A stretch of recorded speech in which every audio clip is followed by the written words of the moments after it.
The Role of Media, 2. Early History of Propaganda by Noam Chomsky. Let's begin with the first modern government propaganda. That was by U.S. President Woodrow Wilson's government. Woodrow Wilson was elected president in 1916 on the slogan, "Peace without victory." That was right in the middle of World War I. The population was extremely pacifistic and saw no reason to become involved in a European war. Wilson's government was actually committed to war and had to do something about it. They created a government propaganda commission named the Creel Commission, which succeeded within 6 months in turning a pacifistic population into a hysterical, warmongering population. A population that wanted to destroy everything German, tear the Germans limb from limb, go to war, and save the world. That was a major achievement, and it led to a further achievement.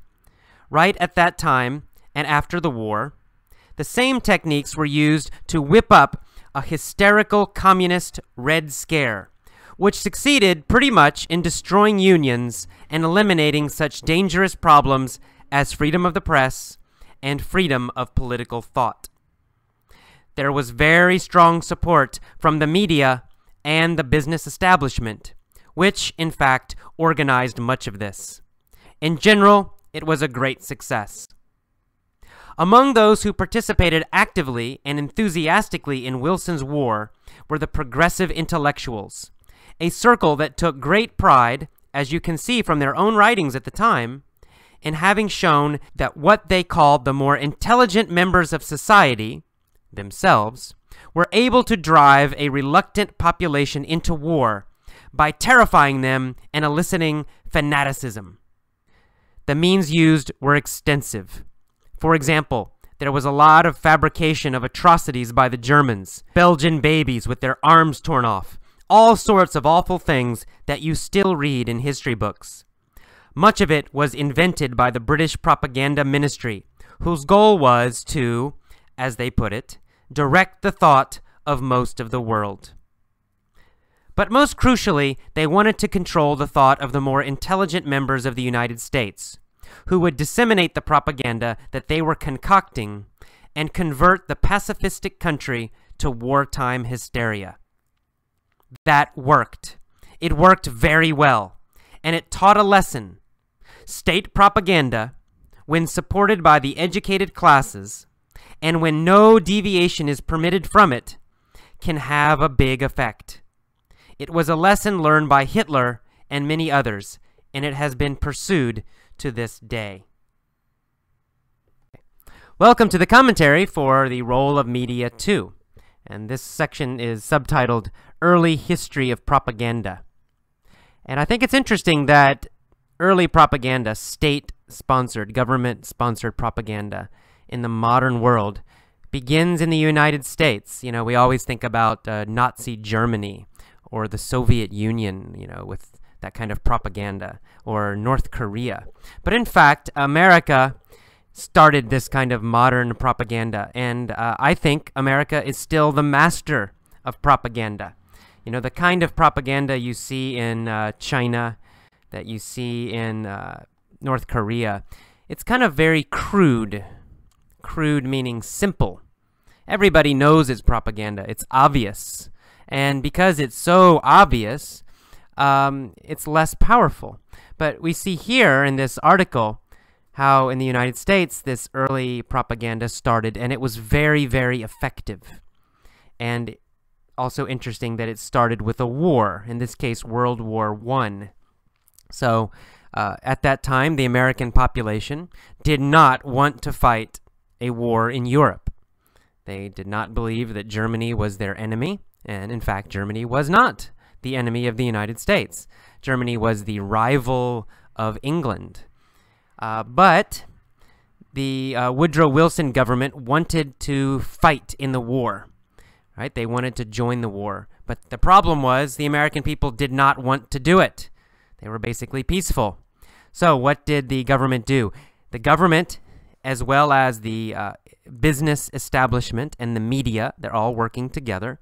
They created a huge propaganda campaign, lots of lies, and they told all these horrible stories about the Germans in World War I. The Germans were killing Belgian babies and murdering civilians and all these horrible atrocities. And while that was true in World War II, the German Nazi Party certainly committed a lot of atrocities in World War II. But in World War I, it was a totally different German government. They were not a Nazi government. They were no worse or better than the English government. Quite similar, I think. So they were not doing these things. These were lies for the most part. They were lies. But the newspapers were spreading these government lies, these U.S. and British government lies. And the intellectual population of the United States at that time wanted America to join the war, start becoming more of an empire. So they also spread these lies. And in a short time, 6 months, the peaceful American people were changed into warmongers. They wanted to kill. They wanted to attack the Germans. They thought the Germans were totally evil, and they had to be destroyed. Sound familiar? Yes. And it worked very, very well. And it worked so well that the government and the media and the business establishment in the United States, they realized, wow, these are powerful techniques. We can use them for other things. And they used them against the unions. At that time, unions were growing more powerful. Workers' groups were fighting to help American workers so that American workers would have better pay and American workers would have better working conditions, and so that children would not be forced to work. And all of these kind of issues the unions were fighting for, and they were getting stronger. And of course, the big business people, the big corporations, the big companies didn't like it. And so they realized we can use the same techniques against the unions that we used against the Germans. And so they started spreading lies in newspapers about unions, how unions were communist, and unions were anti-American, and unions were violent, and unions were criminals. And they succeeded again. Once again, they succeeded, and unions were not totally destroyed, but they were weakened very, very much in the United States. And so workers had less power, fewer rights, and big business got stronger and stronger, which continues to this day as well. And they also started up the big communist scare that was kind of together with the anti-union scare. They put the communists and the unions together and attacked them as terrible, horrible enemies. All the newspapers joined in because, of course, the newspapers are owned by large companies. The newspapers are owned by very rich people, very big corporations, and they have the same interests as the American government. In fact, increasingly, they control the American government. I would say right now in America, they do control the government totally. And so they use these same techniques against the communists, against the unions. Any internal threat, any internal enemies they didn't like in America, they used it against them, and it succeeded. They learned a lot from this. Now, of course, as we can see in America today, these techniques are still used very powerfully. In fact, they've gotten more powerful with television. And we saw exactly, it's almost scary to read this article by Chomsky about World War I, because it's exactly the same thing that happened with the Iraq War. We saw the same thing. People really didn't want to attack Iraq. There was no reason to attack Iraq. The American people really were reluctant to do that. And so the Bush government started creating lies, and they worked with Fox News and CNN and all the major media, the New York Times, all these large corporate media companies joined in, and they started spreading lies about Iraq. Iraq was developing nuclear weapons. Iraq was getting uranium to build a nuclear bomb. Iraq had chemical weapons. The Iraq government was murdering people in Iraq. all of this just repeated again and again and again and again, constantly repeated in the media, in the newspapers, on the television. Of course, we know now, well, most of us knew then, that they were lies. And of course, now we know for sure they were lies. But at the time, it worked very well. In a very short time, in a few months, the American people became fanatics again. They wanted to attack Iraq and destroy the Iraqis. We had to kill Saddam Hussein because Saddam Hussein was Hitler, the same as Hitler, a terrible, evil monster. And so again, they whipped up that hysteria, and America went to war.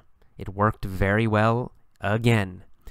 And we can see now that the Bush government is starting to try to do this yet again with Iran. Again, we're seeing all these stories about the Iranians are working on nuclear weapons. Of course, there's no proof about this. They just have a nuclear program, but nothing about nuclear weapons. But again, they're trying to scare the American people that Iran will get a nuclear bomb, and they're going to bomb America with their nuclear weapons, which of course is a big lie, but they keep repeating it again and again. You're seeing it on all the cable shows, the news shows, more stories about Iran getting a bomb. Every time Iran's president makes some comment about Jewish people or the Holocaust, it's on the news all the time. We see stories about how the Iranians are helping to attack people in Iraq, attack Americans in Iraq. So this propaganda, again, it's starting, and they're, of course, trying to do the same thing. They're trying to whip up a hysteria in America against Iran. Now, I don't know if it may work, it may not work this time, because some people in the top of the government, some intellectuals, some of the powerful business establishment don't want to attack Iran. So you might see a little more division in the newspapers and in the TV, because these people with all the power and the money are a little bit divided about what to do about Iran. So that's why it's not quite as powerful yet. But it still might work if they want it to. And finally, you might have laughed a little bit when you hear the mini story. You might recognize the characters Hugo and Georgie. Talking, of course, about Hugo Chavez down in Venezuela. And we have seen this kind of propaganda against Chavez and against Venezuela very strongly in the United States. It's amazing how strong the lies and the propaganda are about Venezuela, and especially Chavez. And so in the newspapers, it's always these terrible things about Chavez. Chavez is a dictator. Chavez is the next Castro. And Bush just keeps repeating the same lies that, he's a dictator, a dictator, a dictator. And of course, he was elected. Venezuela is a democracy. But it doesn't matter. American propaganda works on emotion, not on logic. And that's one of the key powers of American propaganda. Compared to, say, North Korea or other kinds of propaganda. In America, it works on emotion. Logic doesn't matter. The facts don't matter. What they do is they just create emotion, especially using fear, and patriotism too, of course. So they just create a fear that Chavez is a dictator. Chavez is evil. Chavez is, going to destroy us all, that kind of mentality. And so they just keep telling stories in the New York Times, on TV. It's always, they find something negative about him to paint him, to show him as a terrible dictator. And they never mention the elections. They never mention that he's actually part of a democracy. None of that. And of course, they never talk about anything good that he's doing to help poor people, etc. So we get a very strong propaganda that's, it kind of starts with the president and the government, but then it's repeated by the corporate media, the large companies. So the New York Times, Fox News, CNN, they all repeat this propaganda. And after it's repeated again and again and again and again, so if you ask most Americans, what kind of government does Venezuela have? Oh, it's a dictatorship. It's just like Iraq was, right? It's a horrible dictatorship. That's what it is. And that's what they believe, because the propaganda works very well. It's a little depressing, to be honest, being an American sometimes, when you realize how this happens, and how in a country that is supposed to be free, I guess that's more of the propaganda, that people are controlled so much. But, people are kind of free here. We can choose to do other things. We can disagree with the government. But the problem is that the government and the business establishment and the media are all basically controlled by the same, group of very wealthy people. And the way they control people is not by force so much. They don't really arrest people and shoot them. I mean, it happens a little bit. But mostly they control people with thought control, mind control. They do it with the news and the media. That's how they control the American people. If they want to go to war, then they just show lots and lots of stories about how this evil dictator, Noriega in Panama, or the president of Iran, or Saddam Hussein. There's always a new one. Every time there's a new one. And they just make him into evil, terrible, horrible person. They compare him to Hitler, always compare him to Hitler. And then the American people get really angry and upset, and they go to war. It works every time. Alrighty, well, that's our depressing commentary. Hopefully, I don't know, I'll try to find something happier next time. But it's true, don't believe the propaganda that America is, the free, peace-loving nation. Because while most Americans do, in fact, support peace, they also are very easily controlled by the media. Their use of the media and their trust of the media is the problem. And that's why we have the American army in Iraq and possibly attacking Iran and interfering in South America and doing terrible things in Central America and doing terrible things in Africa. That's why. Because the American people are controlled by this kind of propaganda, and therefore they either support this kind of thing or they don't know about it. Okay, well, hopefully that will change in the future. I don't know. Maybe I'll have to move to another country. But anyway, I hope you enjoyed this commentary and this article. I do think it's an important topic and a very interesting topic to think about. If you have a chance, go to the forums and write a forum entry. Write a forum, small paragraph or maybe a couple paragraphs about this article. What do you think about this? What do you think about this idea of American propaganda?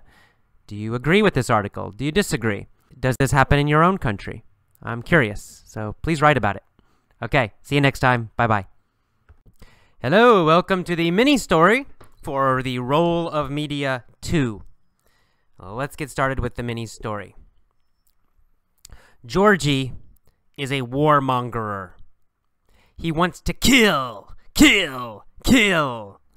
He especially wants to kill Hugo. He wants to tear Hugo limb from limb. But Hugo is basically a pacifistic person. He doesn't want a war. He only jokes about Georgie and laughs at him. When Hugo jokes, however, Georgie becomes hysterical. He yells and screams to his friends. He yells, "Join me! Let's kill Hugo and his friends. Let's kill them all and kill their families and commit terrible atrocities." But Georgie's friends are reluctant. They say, "Hugo is just joking. We don't need to kill him." This makes Georgie even more angry. To whip up his friends' anger, he concocts terrible lies about Hugo. He says that Hugo loves to kill puppies and babies. He disseminates these lies on TV and on the internet. Finally, he succeeds. He drives his circle of friends to war. They attack Hugo. But Hugo is ready. He has learned Kung Fu from Jet Li. He kicks Georgie's ass and breaks his nose. Finally, he elicits an apology from Georgie. Georgie says, "I'm sorry, Hugo. I'm just a stupid fanatic." Hugo says, "It's okay, little Georgie. Now go home."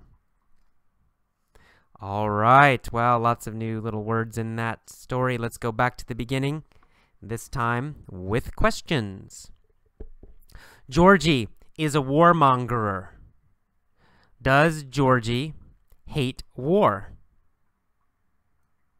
No, the opposite. Georgie loves war. Georgie loves to kill. He's a warmongerer. Are Georgie's friends warmongerers? No, they're not warmongers. They really don't want to go to war.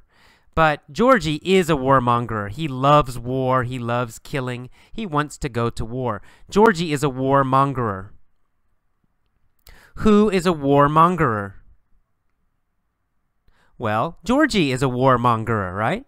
Yeah, Georgie is a warmonger. He loves war. Why is Georgie a warmongerer? Well, he's a warmongerer because he likes to kill and kill and kill. That's why he's a warmongerer. Who does he want to kill? Well, he wants to kill Hugo. In fact, he wants to tear Hugo limb from limb. Does he want to attack and hurt Hugo? Yes, exactly. He wants to tear Hugo limb from limb. Does he want to really, really hurt Hugo? Yes, that's right. He wants to tear Hugo limb from limb. Does he want to tear his friends limb from limb? No, he doesn't want to hurt his friends. He doesn't want to hurt his friends at all. He doesn't want to tear his friends limb from limb. Who does he want to tear limb from limb? Well, he wants to tear Hugo limb from limb. Does he want to tear Hugo limb from limb? Or does he want to tear his friends limb from limb? Well, of course, he wants to tear Hugo limb from limb. What about Hugo? Does Hugo want to tear Georgie limb from limb? No, Hugo doesn't want to hurt Georgie. Hugo is basically pacifistic. Is Hugo peaceful? Yes, exactly. Hugo is very peaceful. He's pacifistic. Does Hugo like war?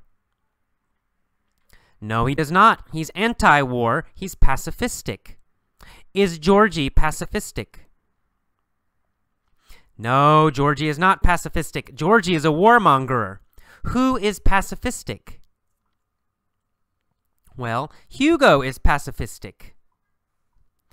Why is Hugo pacifistic? Well, he's pacifistic because he doesn't want a war. He doesn't like killing people. He only jokes about Georgie and laughs at him. But when Hugo jokes, Georgie becomes hysterical. Does Georgie become very upset and emotional? Yes, that's exactly right. Georgie becomes hysterical. He becomes very emotional, very upset. Does Hugo become hysterical? No, Hugo's not hysterical. He's calm. He's just joking and laughing. He's not hysterical. Is Hugo hysterical or is Georgie hysterical? Well, Georgie is hysterical. He gets really upset and really emotional and really angry and yelling and screaming. So Georgie's very hysterical. Who becomes hysterical? Well, Georgie becomes hysterical. Georgie becomes very, very upset. When he becomes hysterical, what does Georgie do? Well, when he becomes upset, when he becomes hysterical, he yells and he screams to his friends. He yells at them and says, "Join me! Let's go kill Hugo and his friends. And let's kill all of them and all of their families. And let's do terrible atrocities." Does he want to do terrible, horrible, violent things? Yes, that's exactly right. He wants to do atrocities. He wants to commit atrocities. Does he want to do very nice things? No, he wants to commit atrocities. He wants to kill and murder and torture Hugo and his friends. Georgie wants to commit atrocities. Do Georgie's friends want to commit atrocities? No, not really. They don't want to commit atrocities. They don't want to do terrible, horrible, violent things. They don't want to commit atrocities. But Georgie does. He wants to commit atrocities. He wants to do terrible, horrible things. Who does Georgie want to commit atrocities against? Well, he wants to commit atrocities against Hugo and his family and Hugo's friends. But Georgie's friends are reluctant. Are his friends excited to attack Hugo?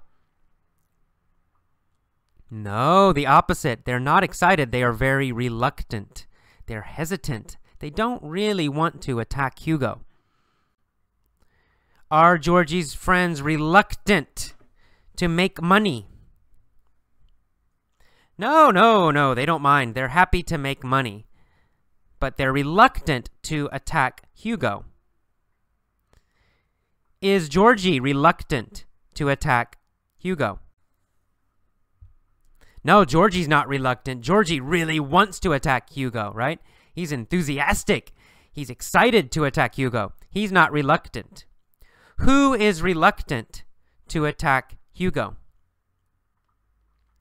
Well, Georgie's friends are reluctant. They really don't want to do it. Georgie's friends are reluctant. What do they say to him? Well, they say, we're reluctant. Hugo's just joking. We don't need to kill him. Because they're reluctant, how does Georgie feel? Well, Georgie's very angry, right? So what does he do? He tries to whip up his friend's anger. Does he want to make his friends angry? Yes, he does. He wants to whip up their anger. He wants to create their anger. He wants to increase their anger. He tries to whip up their anger.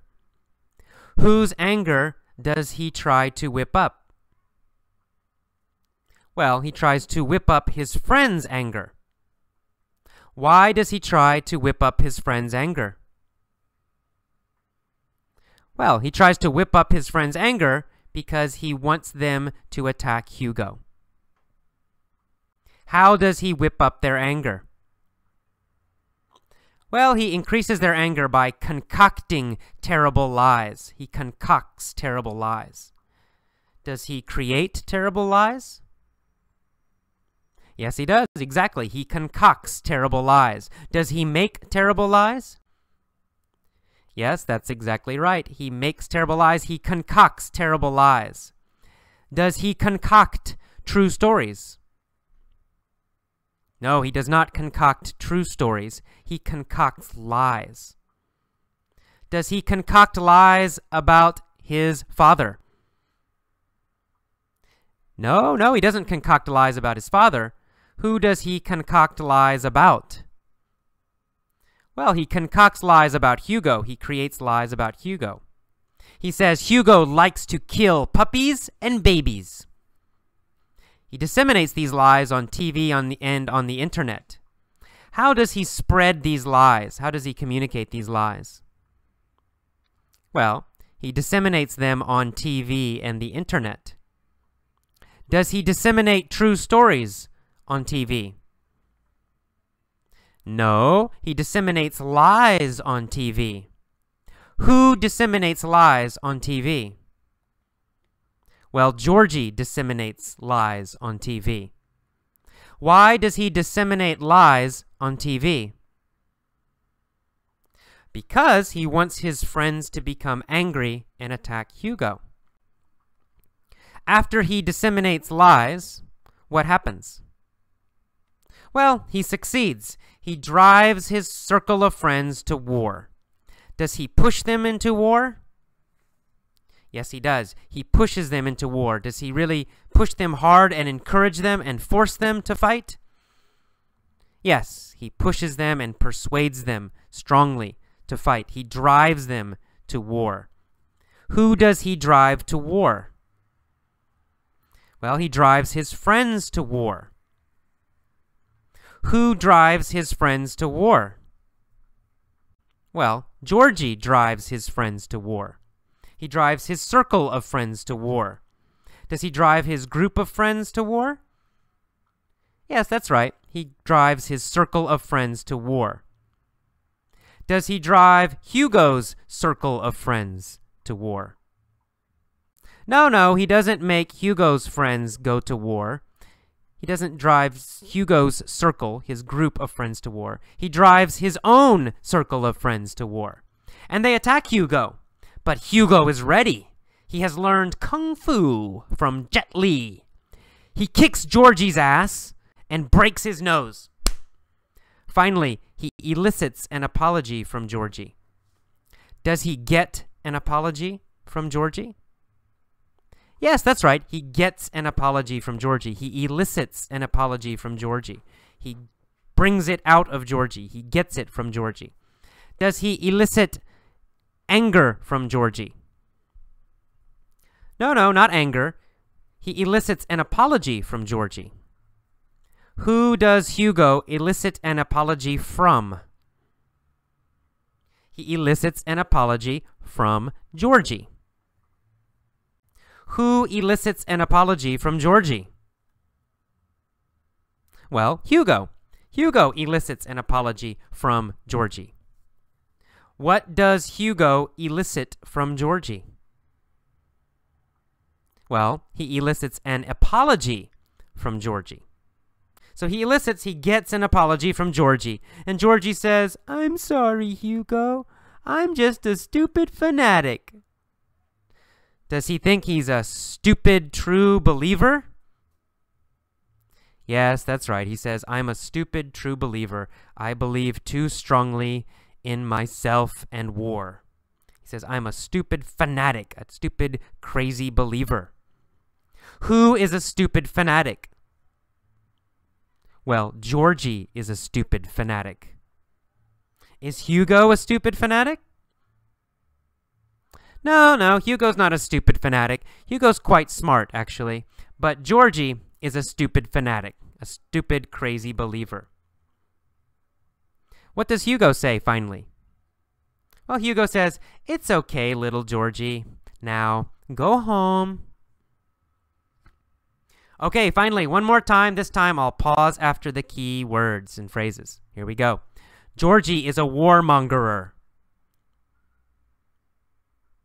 He wants to kill. He especially wants to kill Hugo.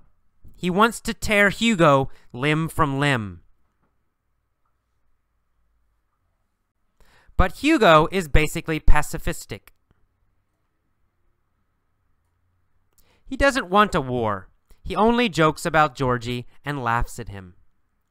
When Hugo jokes, however, Georgie becomes hysterical. Good, Georgie becomes hysterical. He yells and screams to his friends. He yells, "Join me and let's kill Hugo and his friends. Let's kill them all and kill their families. Let's commit atrocities. Let's commit atrocities." But Georgie's friends are reluctant.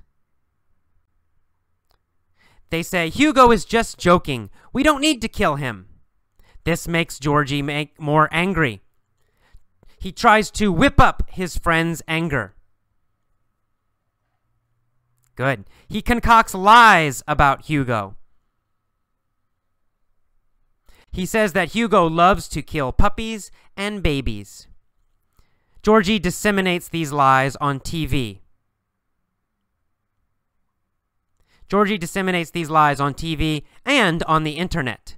Finally, he succeeds. He drives his circle of friends to war. Good. They attack Hugo, but Hugo is ready. He has learned kung fu from Jet Li. He kicks Georgie's ass and breaks his nose. Finally, he elicits an apology from Georgie.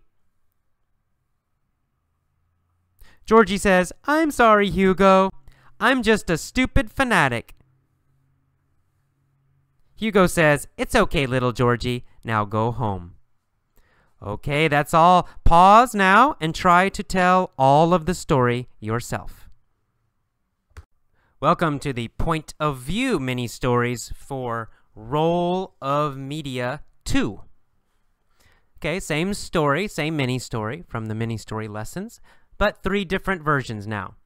The first one will be about the past, 10 years ago.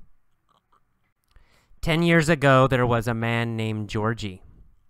Georgie was a warmongerer. He wanted to kill, kill, kill. He especially wanted to kill Hugo. He wanted to tear Hugo limb from limb. But Hugo was basically pacifistic. He didn't want a war. He only joked about Georgie and laughed at him. When Hugo joked, however, Georgie became hysterical. He yelled and screamed to his friends. He yelled, "Join me, and let's kill Hugo and his friends. Let's kill them all, and let's kill their families, and let's commit terrible atrocities." But Georgie's friends were reluctant. They said, "Hugo is just joking. We don't need to kill him." This made Georgie more angry. He tried to whip up his friend's anger. So, he concocted terrible lies about Hugo. He said that Hugo loved to kill puppies and babies. He disseminated these lies on TV and on the internet. Finally, he succeeded. He drove his circle of friends to war. They attacked Hugo, but Hugo was ready. He had learned kung fu from Jet Li. He kicked Georgie's ass and broke his nose. Finally, he elicited an apology from Georgie. Georgie said, "I'm sorry, Hugo. I'm just a stupid fanatic." Hugo said, "It's okay, little Georgie. Now, go home." All right, great. With this next one, we're going to start with since 7 years ago, or for 7 years. Okay, here we go. For 7 years, Georgie has been a warmongerer. He has wanted to kill and kill and kill. He has especially wanted to kill Hugo. He has wanted to tear Hugo limb from limb. But Hugo has basically been pacifistic. He hasn't wanted a war. He has only joked about Georgie and laughed at him. However, when Hugo has joked, Georgie has always become hysterical. He has always yelled at his friends and screamed at them and said, "Join me, and let's kill Hugo and his friends. Let's kill them all and kill their families. Let's commit terrible atrocities." But Georgie's friends have always been reluctant. They have always said, "Hugo is just joking. We don't need to kill him." This has always made Georgie more angry. Finally, he decided to whip up his friend's anger. So, he concocted terrible lies about Hugo. He said that Hugo loved to kill puppies and babies. He disseminated these lies on TV and on the internet. Finally, he succeeded. He drove his circle of friends to war. They attacked Hugo, but Hugo was ready. He had learned kung fu from Jet Li. He kicked Georgie's ass and then broke his nose. Finally, he elicited an apology from Georgie. Georgie said, "I'm sorry, Hugo. I'm just a stupid fanatic." And Hugo said, "Well, it's okay, little Georgie. Now, please go home." Okay, you'll notice that for more than half of this version, I used have, had, has, been, right? Because these are repeated actions starting 7 years ago, continuing until now. But finally, I changed to the past tense because it was a specific action, right? Just a one-time action. Georgie decided to whip up his friend's anger. He concocted terrible lies. They went to war. Now I'm using the past tense because these are all single actions that were in the past and are finished. All right. Let's go back again to the top, this time into the future. Next year. There's a guy named Georgie. Georgie is a warmongerer. In the future, he will want to kill and kill and kill. And in the future, he especially will want to kill Hugo. He's gonna want to tear Hugo limb from limb. But Hugo will basically be pacifistic. He won't want a war. He'll only joke about Georgie and laugh at him. When Hugo jokes, however, Georgie will become hysterical. He'll yell and scream to his friends. He'll yell, "Join me and let's kill Hugo and his friends. Let's kill them all and kill their families. Let's commit terrible atrocities." But Georgie's friends will be reluctant. They'll say, "Look, Hugo is just joking. We don't need to kill him." This'll make Georgie more angry. So, to whip up his friend's anger, he'll concoct terrible lies about Hugo. He'll say that Hugo loves to kill puppies and babies. He'll disseminate these lies on TV and on the internet. Finally, he'll succeed. He'll drive his circle of friends to war. They'll attack Hugo, but Hugo is going to be ready. He'll have learned kung fu from Jet Li. He'll kick Georgie's ass and he'll break his nose. And finally, he'll elicit an apology from Georgie. Georgie's going to say, "Look, I'm so sorry, Hugo. I'm just a stupid fanatic." Hugo will say, "It's okay, little Georgie. Now, go home."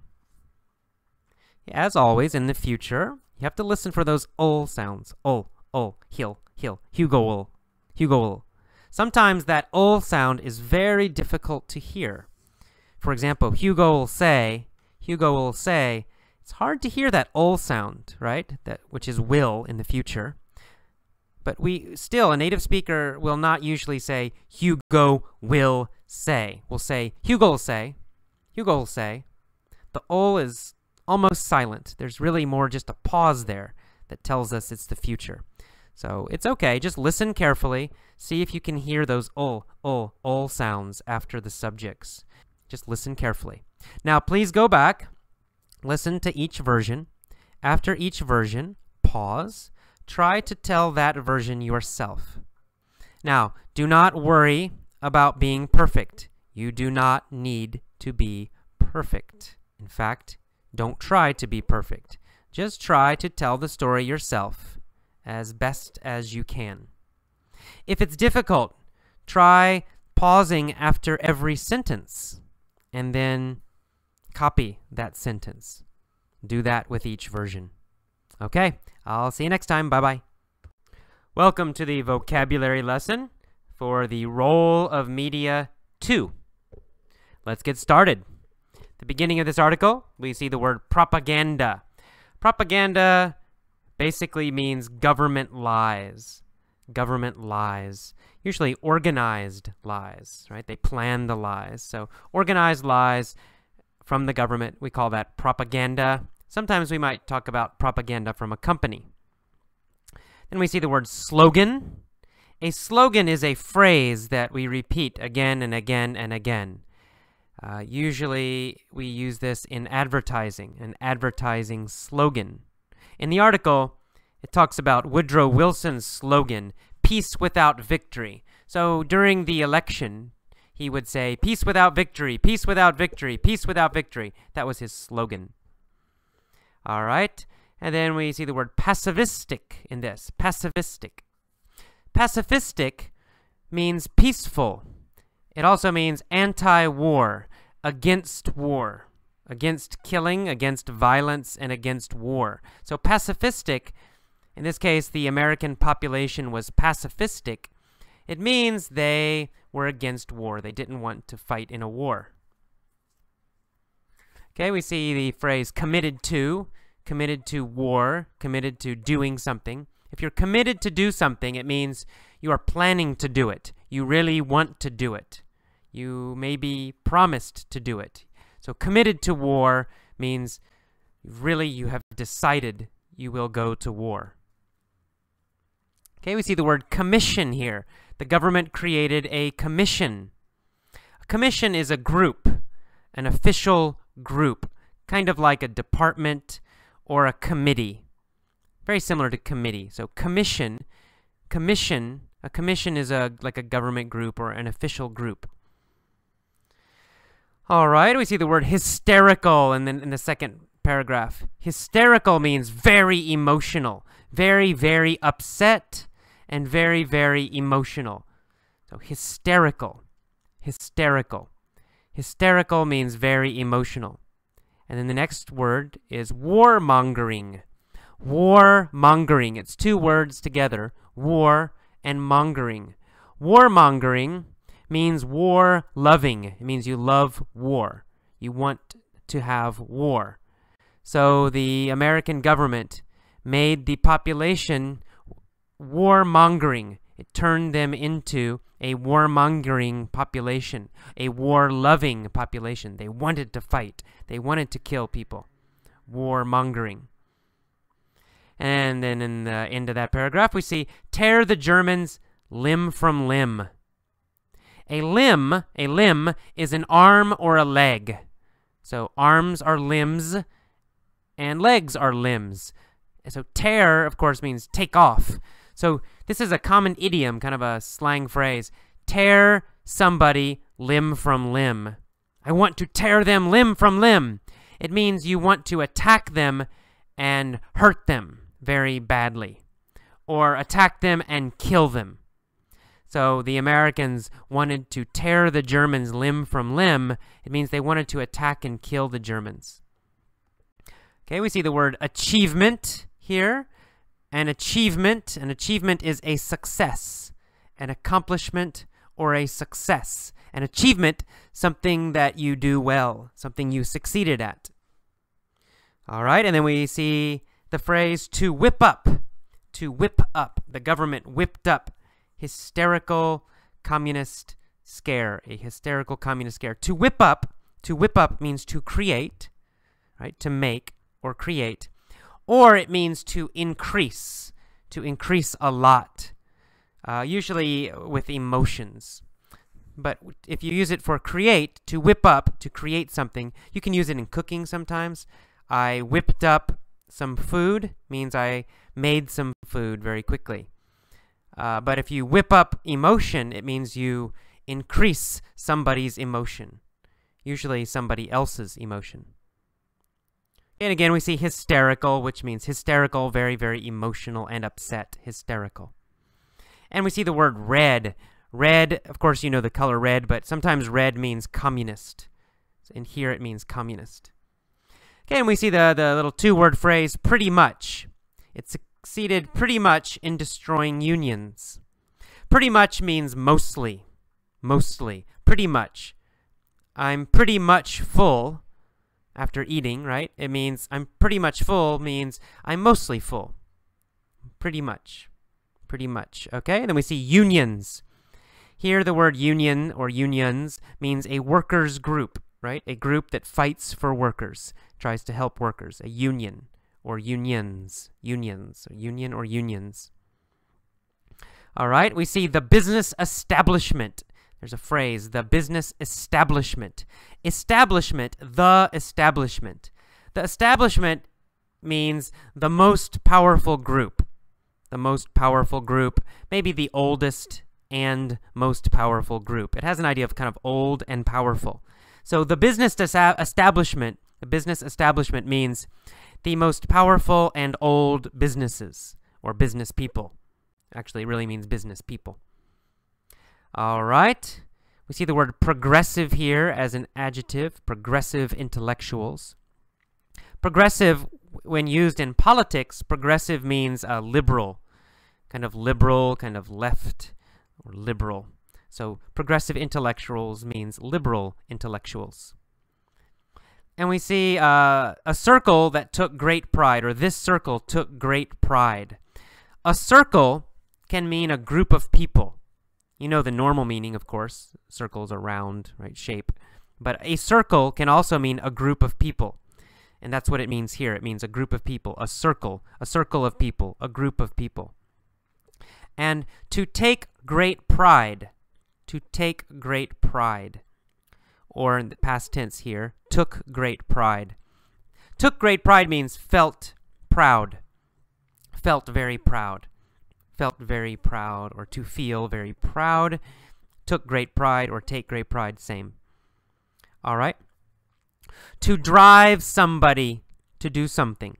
To drive. To drive means to push somebody or force them to do something. So the government drove, past tense, drove Americans into war. It means the government pushed the American people to war. They kind of force them to fight, or they push them and encourage them very strongly to fight, to drive. To drive somebody to do something means you make them do it, or you force them to do it, or you push them to do it. Okay, we see the word reluctant. Reluctant means hesitant. Reluctant. Reluctant means you don't really want to do something. It's an adjective. So a reluctant population means the people really don't want to do something. They really don't want to do it. Reluctant. That's reluctant. Reluctant means you feel you really don't want to do something. All right. And to elicit or eliciting means to bring out or cause, right? If I elicit anger from you, it means I bring out anger from you, right? I cause anger to come out of you. It means I make you angry. So if I elicit anger, it's kind of like I pull anger out of you. That's to elicit, to elicit. And we see the word fanaticism here. Fanaticism means total belief, a very, very, very strong belief in something, a crazy belief in something. Fanaticism, fanaticism. We talk about religious fanaticism. If you have religious fanaticism, it means you love your religion so much, you think every other religion is bad, you think your religion is totally good, 100%. So we can talk about Christian fanaticism. It means you think Christianity is the only true religion and all other religions are terrible. Or you could have political fanaticism. It means you think your country is the best and all other countries are terrible. It's fanaticism. Fanaticism. All right, we see the word fabrication here. It says there was a lot of fabrication. Fabrication basically means lying. Lying. Fabrication is lying. The action of lying. Fabrication. Fabrication. Fabrication means making something that is false. Making something that is not true. Fabrication. Fabrication. And then we see the word atrocities. Atrocities. Atrocities. Atrocities means terrible, terrible actions. Very, very violent actions. For example, torture and murder and killing people, everybody. Those are atrocities. Atrocities. Very, very violent, terrible actions. Atrocities. Atrocities. All right. And then we're going to move on to the second page now. And we see the word disseminate here. To disseminate propaganda. To disseminate something means to spread it. To spread it. It means to give it to many, many people. Or to communicate it to many, many people. You can disseminate a disease, for example. You have a cold, and you sneeze, and you give the cold to many, many other people. You are disseminating the virus, right? You're disseminating the disease. If you talk about communication, disseminating propaganda, it means you're spreading the propaganda. You are telling the lies to many, many, many, many people. To disseminate. Disseminate is a verb, disseminate. We see the verb concoct. Here in the article it says concocting. They were concocting lies. To concoct or concocting means creating. Making or creating. Concocting means creating or making. Sometimes has an idea of making something that's false, but not always. So concocting. Concocting means creating. And then convert. To convert means to change. To change, to convert. We've had that word before. To convert means to change, usually to change from one thing into something else. Maybe from one idea into another idea, one belief into another belief, one religion into another religion. That's convert, convert, convert. And finally, in the last paragraph, we have the word state, state propaganda. In this case, the word state means government. So government propaganda, state, state propaganda. State propaganda, government propaganda. And finally, we have the word deviation. Deviation. Deviation. Deviation means variation. It means small changes from the norm, what is normal. So deviation means you change, you go away from the normal thing. You get away from some standard or some rule. That's deviation. Deviation means variation from what is normal, or variation from what is accepted, or variation from what is most common. That's deviation. Deviation usually has a little bit of a negative idea, but here it does not have a negative idea. It's deviation. That's deviation. All right, that is all of the vocabulary for this article. Move on to the mini story.